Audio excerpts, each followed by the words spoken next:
We go on the beat with Greg Rosenthal from NFL.com/around the NFL. And Greg, certainly not the news. The Denver Broncos were hoping to hear from OTAs. Ryan Clady with the torn ACL confirmed Friday out for the season. He used to be the best young left tackle in the league. He really wasn't that guy last year, and he was given a big contract, and now the Broncos have to worry, is he even going to be on the team in 2016? They have some options here. Their second-round draft pick, Tyson Brio, will take over at left tackle. They'll have him compete with some other young players.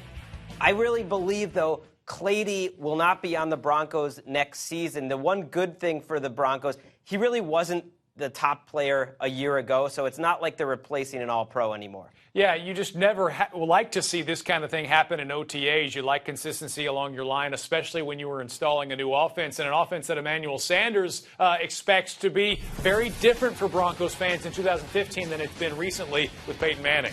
It's a completely different offense under Gary Kubiak. Peyton Manning practicing snaps under center instead of shotgun. The run game is going to be focused on zone running, and it's going to be a run-first offense more than in the past. Emmanuel Sanders says he just hopes to get to 1,000 yards. So fantasy football alert right there. Sanders and Demaryius Thomas are going to have a hard time repeating some of those stats, and maybe that's why they can survive this Clady injury. They drafted guys to fit Kubiak's system. It was an open question whether Clady was really a great fit for it. You, by the way, mentioned the fantasy question. I was a guy who took Monty Ball last year thinking he was going to be a fantasy home run for me as a running back.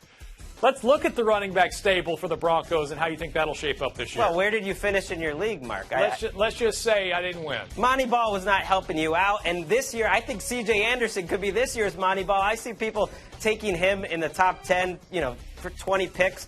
I don't know who's going to be the starting running back in Denver, but there's no reason to assume just because C.J. Anderson finished strong with the last coaching staff that he's automatically going to be the guy this year. Monty Ball is going to get a chance to work with the ones. It wouldn't surprise me if they wind up splitting carries during the year. Don't count on C.J. Anderson being a 1,500-yard running back for Denver. All right, keeping us caught up. Thank you very much, Greg Rosenthal. And if fans want to stay caught up this offseason, they can do it by visiting NFL.com/around the NFL.